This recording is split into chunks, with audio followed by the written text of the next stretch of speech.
কে বা কারা ভদ্রলোক বলে?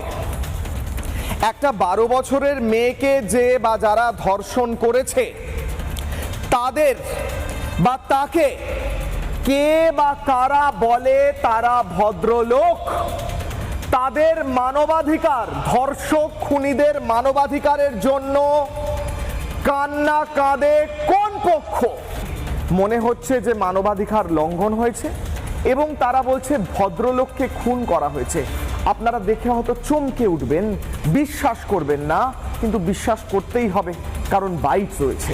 দেখুন, গোবলয়জাত সুন্দর গল্প পুলিশ তৈরি করেছে। গোবলয়ের যে সংস্কৃতি সেটাকে ক্রমশ পশ্চিমবঙ্গে প্রয়োগ করা হচ্ছে।